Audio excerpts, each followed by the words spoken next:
Hey everybody, welcome back to another episode of Making History. My name is Brian. And I'm Katie. And we're the Hesses.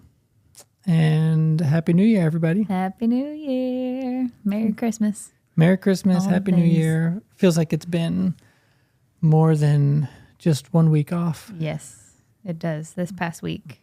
It's always that week like between Christmas and New Year's that simultaneously feels like 5 minutes have passed and also like 2 months. Yeah. It's like, what have we done? Am I allowed to do anything during this week? I don't really know. I know. So I get weird. confused about like working during this week. Right. Because I'm like, I feel like I shouldn't be working. Right. Because I feel like this is still like a holiday week where we should just relax. Do nothing. Yeah. But also like, that's not how the rest of the world, No. for the most part. Unfortunately. Yeah. I mean, today being New Year's Day, I got some stuff done, but it was really hard because I wanted to just not. Right. It's also hard when like Nora comes in and plays like Lego Fortnite in the same room as you working. And she's like, hey, Dad, I need your help. Hey, Dad. Right. Yeah. Because I like want to be playing with her. And so yeah, it's fun. It'd be one thing if she was playing a game that like didn't interest me. Sure. But it's actually fun to play with her. Yeah. So let's give just a bit of a recap. Christmas was a really fun day. It was super fun. Yeah.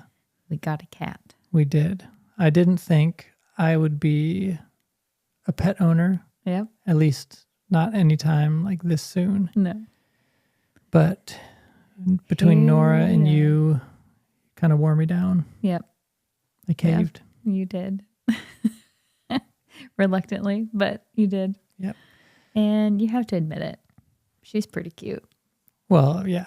Of course, she's overall a super cute cat. a great cat. She's been, she's been really well behaved. Mm-hmm. And that has made it a lot more enjoyable. Definitely. Yeah. No, I definitely would have been bummed if we had gotten a really annoying cat that was like getting into everything, having accidents all over the place. But she has yet to have an accident. Has always used the litter box.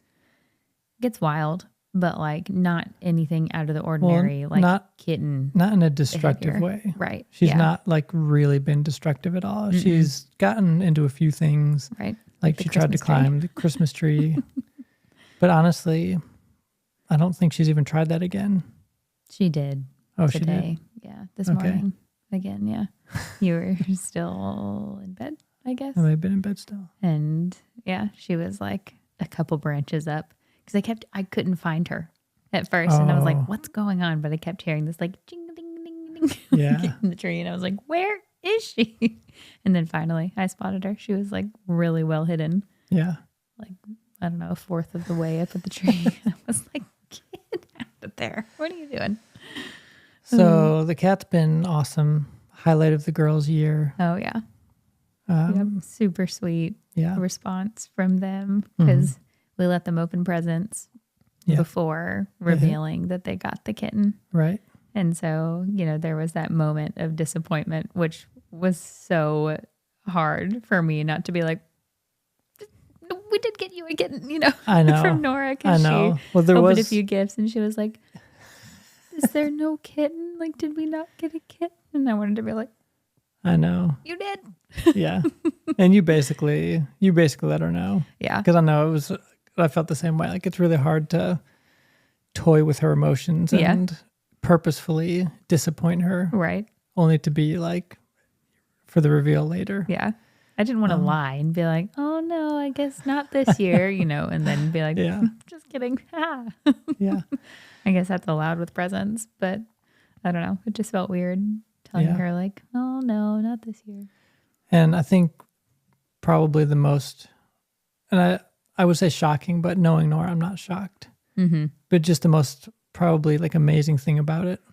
So we videoed the reveal. Yeah. We had the cat. You brought the cat into our room while I was still in the living room with the girls. Like you said, we had done all the gifts. Everything else was done. And you were like, oh, girls, I guess Santa made a mistake. There's one more present that he left under the tree in our room. Yeah. So I brought them into our room.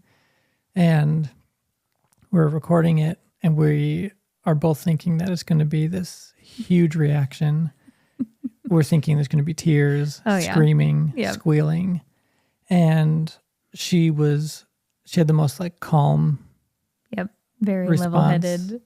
Yep. No big reaction, no big emotions. We were like, wait, did we make a mistake getting this kitten at first? Right. Because she'd been talking about it every day for a couple months. Mm-hmm. And like, that's not an exaggeration. No, really. Like literally every single all day, every day. Planning kitten names, what we would do with the cat, like all the details. So later in the day, we found out that the reason she didn't have such a big reaction is because she had already premeditated how she would respond in the scenario that we got her a kitten for Christmas. And so she told us that like in bed the night before, she was thinking through like, how would I respond if I get a kitten tomorrow? Yeah. And she had decided that a big reaction might scare it. Mm-hmm. Right. And so she's like, if it was a kitten, I wouldn't want to scare her. Right. And so I'm going to remain calm. So in the moment, so it was kind of a disappointing reaction. Yeah. But then you find out after the fact that like, oh no, you're just so thoughtful and intentional. Yeah. Yeah. Amazing. Yeah. I know. It was so sweet. It was kind of perfect because as soon as she walked in the room, like the kitten stayed quiet the entire time, which I was like, I couldn't believe it, like carrying her up the stairs and everything. I thought for sure she'd be like, meow, meow, meow. Right. But she stayed quiet the whole time. And then as soon as Nora walked into our room, she went, meow. Yeah. And Nora's face was like, oh, yeah. Is that my kitten? Yeah. So definitely a victory of a Christmas. Yeah. And I know we talked about this on our last episode, but it was a fun way to end the year having our children's book released. Yeah. And we've had really good feedback about it. Yeah.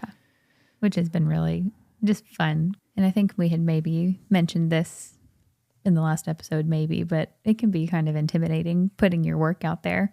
Yeah. Whatever it is, even if it's as, simple as a kid's book, but it can, people can be mean. So it was kind of like, okay, how are people going to like it? Right. We didn't, it's not like that was, all we were thinking about, because it was just, we're proud of it no matter what. And so we were just excited for it to be out there, but it still is like, I hope everybody likes it too. Yeah.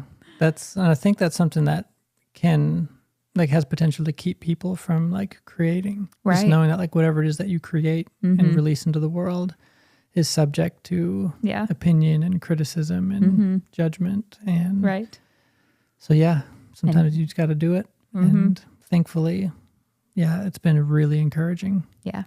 So thanks everybody. Yeah. Thanks to everybody who's bought it, and for people who have reviewed it. We've got a good amount of reviews coming in on Amazon. Yeah. Which is really helpful. Super, super helpful. Yep. So let's talk about 2025. Okay. Here we come. New year, new us. Here we are. New year, new us. So let's talk about that for a second.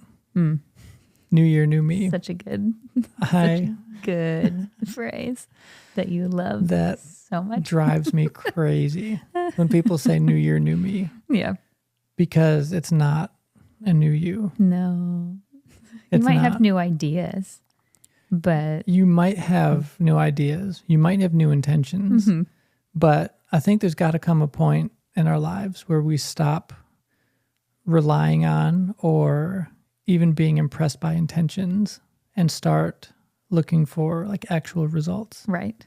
Yeah. So if somebody came to me and they were like, in the new year, I'm going to, and this is what, I can't remember if we've talked about this before. This feels familiar, but oftentimes people will shoot for the moon when it comes to New Year's resolutions. Oh, for and sure. They're like, I'm going to eat clean. I'm going to work out 5 times a week. Yep. I'm going to start waking up at 5:30 every morning. And they have these this list of incredible things. Right. Each of them would be amazing. Yeah. But it's I love your intention, but I'll wait to see the results because I don't believe you. Right. I don't believe that you're going to do any of those things. If you really actually wanted to do those things, why didn't you start already? Why haven't you done those things up until now? It's been years now that I kind of came to this realization that I just don't really believe in New Year's resolutions. Right.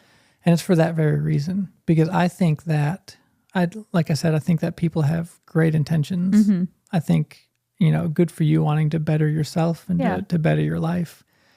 But if you aren't willing to make changes that you think need to be made at the time that you recognize that they need to be made, that's probably not going to change when the calendar flips over to a new year. Right. And it might for a little bit. Yeah, for a little bit.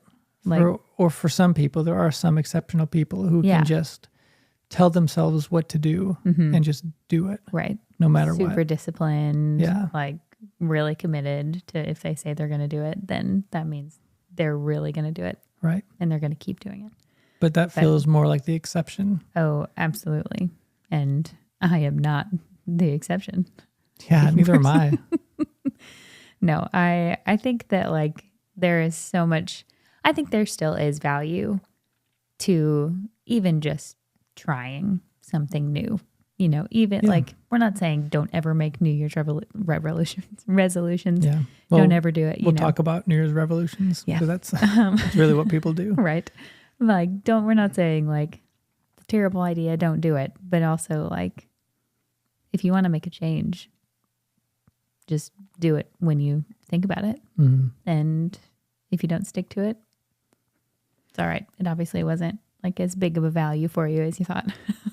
Yeah. Yeah. And I think the problem that people make is it feels weird saying this, but they aim a little too high sometimes. Yeah. I think a lot of people try to do too much too fast. Mm-hmm. And what they're attempting to do, they find out is just unsustainable. Right. I don't love the idea of New Year's resolutions, but I love the idea of creating new habits, creating new rhythms. Mm-hmm.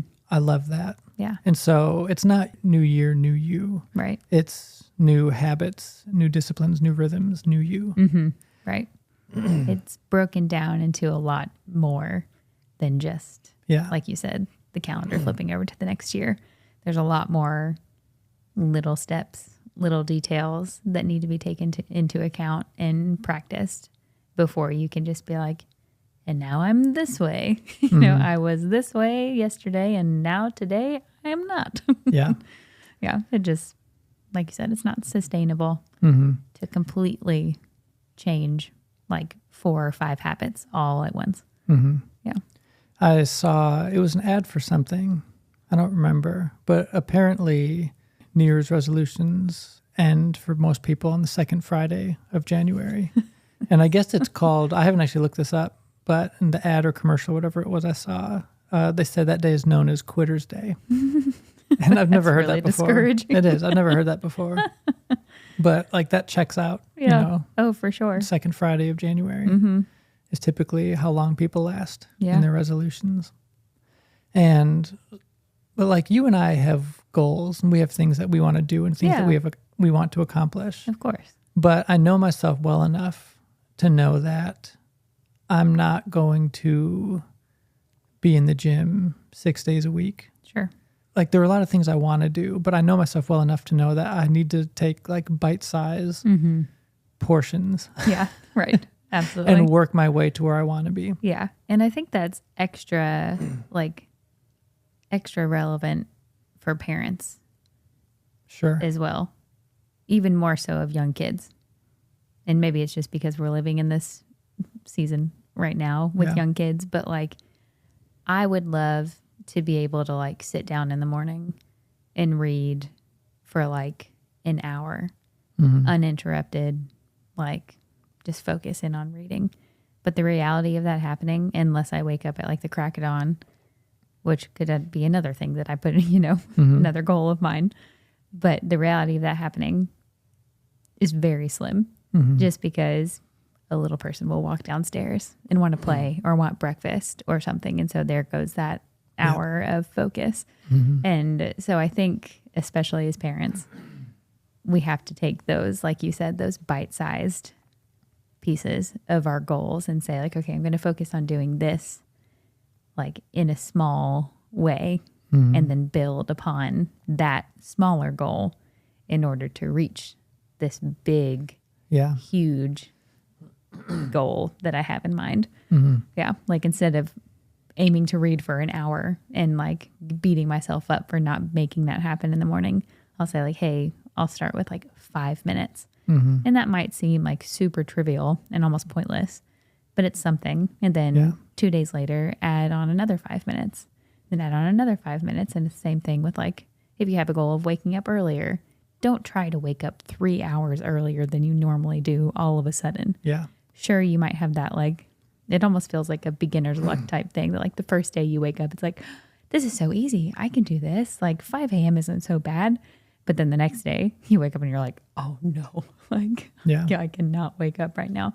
But yeah, like taking those goals and chopping them up into smaller goals. And instead of waking up 3 hours earlier, wake up like 10 minutes earlier. Yeah. And then continue adding on time. Yeah. Yeah. I recently read in John Mark Comer's most recent book, Practicing the Way. He was talking about discipline. And he put it this way. I never heard it said like this. And it makes so much sense. And the context he was talking about was like spiritual disciplines. So praying, fasting, reading scripture, worship, community. He said that if he were to give like a definition of discipline, just like generally speaking, he said discipline is doing what you can currently do through direct effort to become the type of person who is able to do eventually what you cannot yet do as a result of direct effort. So here's what that means. Okay. Yeah. Break it down for us. We'll use a sports analogy. Okay. So let's say I got really into basketball. Okay. I've never played basketball. I've never been on a team. I went to basketball camp one time when I was in like middle school. It went really well, apparently. Yeah. I was the star. Basketball is one of those things that like, I just don't understand the sport. Yeah. I never knew what I was supposed to be doing, where I was supposed to be. Sure. I didn't get it. And it just wasn't for me. Right. So it's not in the family. When I tried playing, I broke my nose. So well, there you go. Yeah. It was a big sign to not do it. Anyway, let's say that I get into basketball and I have this goal that I'd like to be able to shoot 10 3-pointers in a row and hit 10 in a row. Right now, as I am currently, through direct effort, I cannot do that. Sure. I don't have the skill or ability to hit 10 in a row. I might make 2 or 3 out of 10. Yeah. But that would be it. But what can I do through direct effort right now that will lead me to the place where I could eventually, through direct effort, hit 10 in a row? Right now, through direct effort, I could practice every day. I could shoot 100 3-pointers a day. Yeah. I could do those things. Yeah. I could watch videos on how to shoot properly, like technique, Yeah. Those are little things that I could do through direct effort that would get me to the point that eventually I could, through direct effort, hit 10 in a row. Yeah. I'll give one more analogy. So I'm a drummer, and there are a lot of things I can do on a drum set, and there's a lot of things I cannot do on a drum set. So let's say I'm like listening to a song and there's like a drum solo and I think, whoa, I love that. Yeah. But I know that I can't do that right now. It's like who I am currently as a drummer. If I sit down on a drum set through direct effort, I cannot I can't play that drum solo. Sure. But what I can do is I can practice different stick techniques. I can practice different rudiments. I can slow it down and I could do the drum solo at half speed and then maybe at 3/4 speed. But there are things that I can do. I can discipline myself through direct effort that will lead me to become the type of person that can do the thing that I want to do eventually that I cannot currently do. Yep. And I think that's just how we need to approach like who it is that we want to become. Yeah. Because there are things that like I want to write a New York Times best-selling book. Like that is one of my goals. That's something that I'm aiming for. I know that's a really high aim. My goal is not to do that this year. Sure. This year, my goal is for us to release another kid's book and probably start writing whatever my next non-kids book will be. Yeah. I'll probably start writing this year. But I know that there are, like right now this year, I'm not the type of person with the skill, with the connections, with the ability to just write a New York Times bestselling book. Right. But I know that there are things that I can do that will lead me to eventually become the type of person that can write a New York Times bestselling book. Yeah. One of those being continuing writing. Yeah.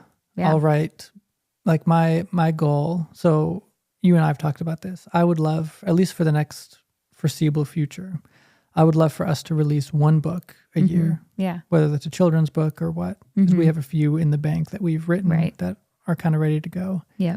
And I'd like to release at least one a year. I'd like to continue writing non-kids books. And I think our goal is just to get a little better every time. Yeah. I mean, if you can look back and see like where you started and then see little improvements in every subsequent product or whatever it is that you're doing, if you can see improvement, that means that you are actually in the middle of practicing that discipline because you're continuing to grow, whether it's slow growth or quick growth, which most of the time it's a little bit slower than I think probably most of us would prefer. You know, it would be amazing to become a New York Times bestselling author overnight. Yeah. And it's not to say that that's impossible. Sure, it could be, you know, I feel like there have been multiple stories of authors who have released their first book and it becomes huge. Like all of a sudden, like just the right person picks it up. But that's like a 1 in a million type situation. So most of the time when you like hear these authors' stories or athletes' stories, it's this is where I started. And then I did all these little steps every single day, multiple times a day. I remained disciplined, even when it felt like I wasn't really doing anything. Like I stayed faithful, kept doing the things, kept doing the hard work, kept doing the grunt work. And then that's how I became an expert level at this. Right. And so it's always just breaking it down into the smaller steps and just remaining faithful to your goal. Yeah. Yeah. I wonder how often people don't start new things because they know that at the point that they start it, they're not going to be where they eventually want to be. Yeah. I think that becomes a really like easy excuse to not do something. Just knowing that like I'm not going to be very good at this right now. And nobody likes to not be good at something. No. Like it's not fun to be the worst player on the team or to release some kind of like book that is just, you know, terrible, not a good read. But like everybody starts there unless you're just born with like a miraculous talent, you know, but that's just how we work as people. We have to get better. We have to practice. We have to be patient with ourselves. Yeah. Yeah. And I think there's something really important and actually like really profoundly powerful in letting yourself grow and get better at things publicly. I think there's something about letting people see you trying something that you're not very good at. Yeah. And like pushing through and working until it becomes something that you are good at. Yeah. I think there's something really, really powerful about that. And it is like, it's always really inspiring when you see somebody who like, they're very openly, you know, like they speak openly about how they're not like good at whatever it is that they're doing, but they do it anyways. Yeah. And you like see them perform or sing or whatever it is, you know, you see them do it. It's like, that's like, it's really inspiring to see somebody do that rather than like just take the stage and be like, I know that I'm amazing at this, you know. Like I feel like it's just a really neat thing to see somebody be bold enough to be okay with failing. I'm remembering years ago I went to a conference at a church and it was the first time I ever heard Sam Chand speak. And he's just like a leadership guy. I'd never heard his name. I'll be honest, I hated the whole conference. Yeah. Up until the point that he spoke. And it was like, I just couldn't stand any of the speakers. Yeah. I just, I wasn't into it. Yeah. But he got up and his whole thing, he gave basically like I don't even know if the whole thing was on leadership, but he gave an acronym for squirrel. And he went through all the letters in the word squirrel, and he just gave you something to think about. And it was like, I just remember thinking, like, I have to listen to more of this guy. Yeah. And I've gotten multiple of his books. I did he had this online leadership course. Yeah. And so he's had some really good things to say. But I don't remember all of the letters in squirrel, what they all meant. But I do know that the I stood for incremental increase. And he talked about how important it is that we learn to value incremental increase. Sure. And that we value the little steps that we've taken towards achieving the goal. Yeah. And I just think that's something that not everybody does. Yeah. I think it's really easy to look at, to be more aware of where you're not, right? Than to celebrate where you actually are. Yeah. Yeah. It would be easy for me to think, like, because I released my first book last year, and I got some really good feedback on it. Yeah. But like, I don't know anything about marketing or selling. Well, I know more now. I didn't know anything last year. Yeah. So I didn't really sell very many copies. And it would be really easy for me to think like, well, maybe this just isn't for me. But when I kind of look over the past year and I realize if I want to, I can become aware of the ways that I have grown. Yeah. And I've like incrementally moved toward my goal of writing a New York Times bestselling book. Right. But at the same time, like I said, it could be really easy for me to get discouraged and think like, that's probably just a crazy thought, just a crazy dream I had. Yeah. And it's probably not really going to happen. Right. But I can look, and when I look at the ways I've grown over the last year, some new skills I've developed, just new things I've learned about not just writing, but like how to actually market and sell. And we've learned a lot about social media. Yeah. And we've grown a lot of those ways. When I look at the steps I've taken towards that goal, it becomes more realistic again. Yeah. I think, oh, I've learned this much in the past year. I wonder what else I can keep learning. Right. And how else I can keep like honing these skills. Yeah. And I feel like you are somebody that like when you have something in mind, like you typically stick to it. Like when it becomes a value for you, like you go after it. You're not somebody to like be really flippant on your values. Like if it's something that you actually feel is weighty enough to be a value in your life, you really take the steps to like actually make it apparent that that's a value for you or a goal for you. Right. And so I feel like, if that's what you want, I wouldn't be shocked if it happens for you. Yeah. And just to be like honest about the things that like we want to do and what we're going after. We're also the type of people who like listen to the leading of the Holy Spirit. So it was never my idea to be like a speaker and a communicator to any degree. I never ever saw that like while I was growing up, even through college and even, a little bit after. Like I never saw that as something. I didn't have a desire, didn't have a vision for it. But like as we got to know the Lord and as we've allowed the Holy Spirit to speak into our lives and to actually lead and guide us and to place new desires in our hearts, these things have started coming alive. I didn't feel like it was my idea to be an author. Like I'd never wanted to write. But as I like spend time with the Holy Spirit, I realized like, I think you want me to write. Yeah. Like it's become this thing that's just really like deep seated. Yeah. Just something that I know and I can't explain it, but I just know like, I feel like I'm supposed to write. Yep. And so I'm going to give it my best shot. Yeah.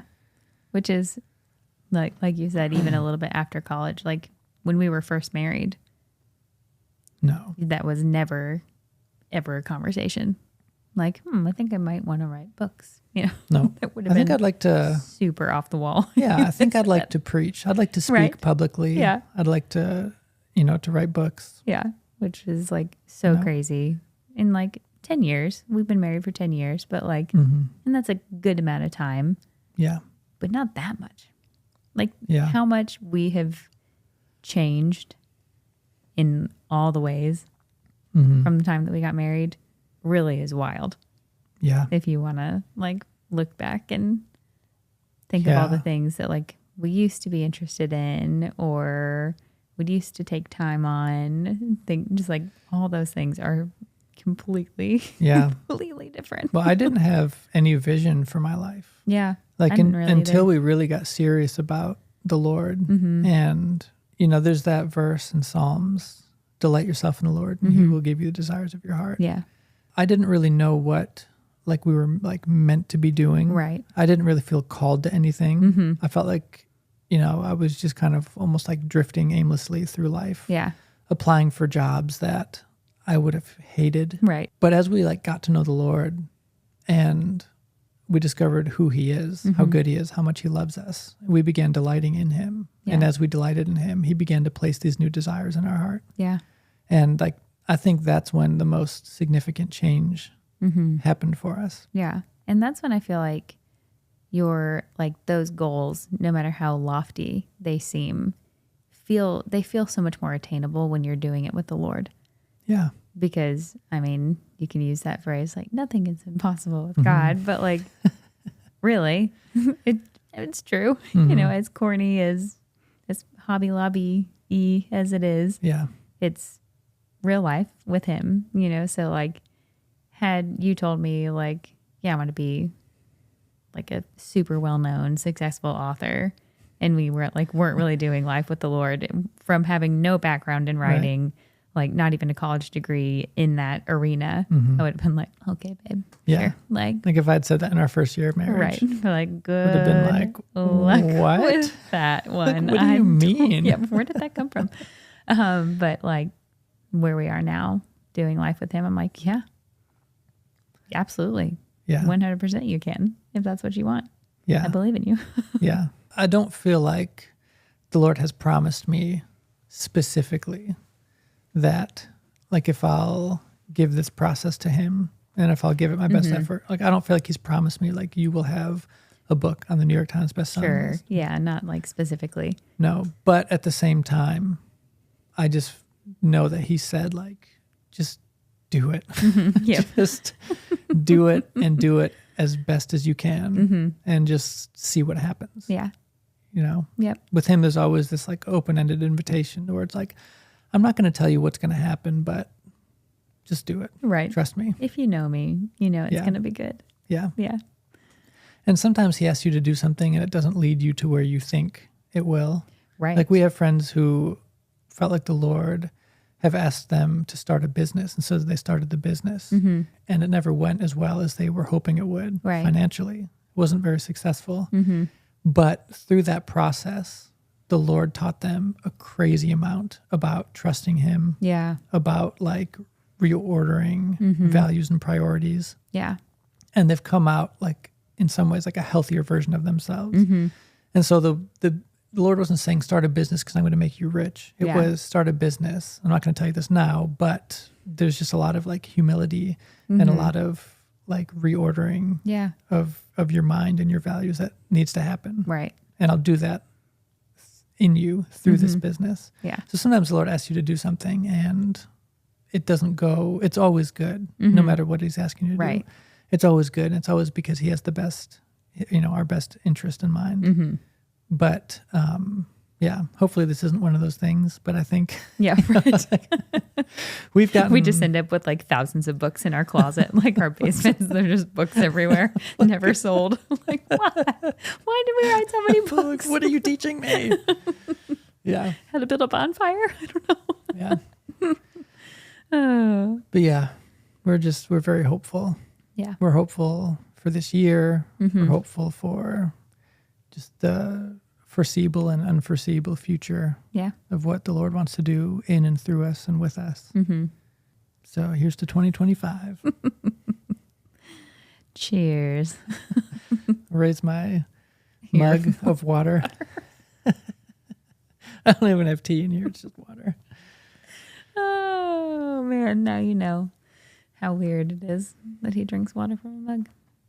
Not normally. Only for the podcast. This isn't like my normal water. This looks better aesthetically. It's aesthetically pleasing. It's nicer just gonna be holding a mug than one of our mason jars. Yeah. Hey, I don't know. That's kind of trendy. I don't know. Used to be, at least. So yeah, that's why we don't believe in New Year's resolutions. Yep. But we do believe in discipline. We believe in incremental increase. We believe in creating small, sustainable habits that you can build upon. Yeah. Like I'd like to read, you and I've talked about like reading through the Bible this year. Mm-hmm. I'd love to do it in a month. Ugh. That's not going to happen. That feels so that is. like a lot. So I started last thing and then we can end this. But so I was looking at like different Bible reading plans and like full disclosure, like for everybody listening, like you and I are just not historically like read through the Bible in a year people. No. Yeah. We read the Bible. We just don't read through the whole Bible in a year. I have a really hard time, I always have, with like Bible reading, like schedules and plans because like, and I've tried, but eventually I feel like it just starts to like suck the life and the fun out of reading the Bible for me. Because I'm like, I feel like I'm doing this because I need to be able to tell people that I did it, or because, so I can check that box off and say I read today. And I find myself like reading really quickly through everything just because I'm trying to get it done. And I'm not even like retaining, like this isn't like a revelatory thing. Yeah. And so, it's like homework. Yeah. Yeah. And so historically I've just had a really hard time with that, but I'd love to do it. Right. So I was like reading through I was looking at different like Bible reading plans and I was Googling like, okay, on average, like how long would a person, or how much time would a person have to spend every day to read through the Bible in 3 months? Okay. And I saw multiple sources that said typically like the average person can do that by reading about 30 minutes a day. And I thought, oh my gosh. Yeah. Like that's so easy. Yeah. Right. I can knock that down to a month and a half, at that rate. And so I woke up super early and I was like, okay, 30 minutes is going to be great. And 30 minutes in, so you're supposed to read from Genesis 1 to through Genesis 16. Okay. And 30 minutes in, I was still in like Genesis 3. And I was like, oh no, this isn't going well. This is not going how I thought. No. And I think I read for like an hour and a half and I got to chapter like 13 or 14. Okay. And so again, like that's not, like theoretically I can carve out an hour and a half every morning if that's what it'll take. Yeah. But I found myself like I could probably read to chapter 16 in 30 minutes. But again, I don't think I'd get anything out of that. Right. Other than being able to say that I did it. Right. Like, can you digest any of it? Or is it just one of those things that you get to the end of the reading and you're like, what did I just read? Yep. I don't know. Like, I remember Adam and Eve. That's about it. Yeah. Like I've read Genesis several times. Sure. Yeah. So you would have that. So like I know the book, but at the same time, I also know that like the Bible is something that can continually be unfolded. Right. Like there's no end to the revelation that we can get by reading. Yep. But that comes by reading like with the Holy Spirit, reading intentionally, reading thoughtfully. And so I just don't think that I'm going to be reading the required daily chapters. We're not here to in graze 30 minutes. Right. We're not here to graze the Bible in a year. We're here to read the Bible in a year. So maybe I'll look at like or 3 months or 6 months or whatever you want to do. So maybe I'll look at doing like a 6-month thing or something. Yeah. But yeah. So that's where I'm at. Chapter 3. Yeah. It was so disappointing to look at the clock. Like 3 chapters in. That's so funny. Yeah. Okay. There it is. There it is. There's your maybe not so typical New Year's podcast of like, get your resolutions in order. Right. What are you doing this year? What's your New Year, New Me plan? It's like, don't do it. Yeah. Don't make a New Year's resolution. So realistically and practically, I think maybe the question we should be asking is like maybe two questions. Like, what do I want to have accomplished at the end of this year? Mm-hmm. And like, is there something about who I am that I want to see changed? Yeah. Right? Like, what kind of person do I want to be at the end of this year? Mm-hmm. I think you start there and you start, like, we're not saying don't try new things. No. We're just saying be realistic about what you can maintain and what you will maintain. Right. Because again, like I've hit this point in my life where I'm just not impressed by intentions. Mm-hmm. Yeah. You come to me and you say, hey, I'm going to work out 6 days a week this year, every week. Yeah. And I'm going to eat clean for the whole year. Yeah. I'll say, all right, we'll see. Yeah. And I'm going to let your results, speak for themselves. So we're not saying don't do anything new, don't try anything, but just be realistic about what type of new habits and routines and rhythms you can maintain. Right. And allow yourself to incrementally work towards becoming the type of person that can do the things that you want to be able to do, but can't yet do. Mm-hmm. And like practically, like, sure, make those goals, have those things, write them down, and then take each goal and break that down into smaller goals. Yeah. And then attack each small step one at a time. Yeah. And that's going to, theoretically take longer, but you'll have a higher chance of success. Actually, right. You're actually probably going to get more results. Yeah. Even though it'll take longer than what you may hope. Like you might not get ripped in 30 days, but it's going to last longer if you actually take time to let your body like really do the work. Yeah. Yeah. That's okay.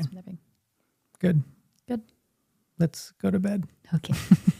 We just stop doing this so late at night. We do. We get towards the end of the podcast and it's like, well, okay. I know. I'm like, okay, my brain is going blank. All right. So that's going to be it for this episode.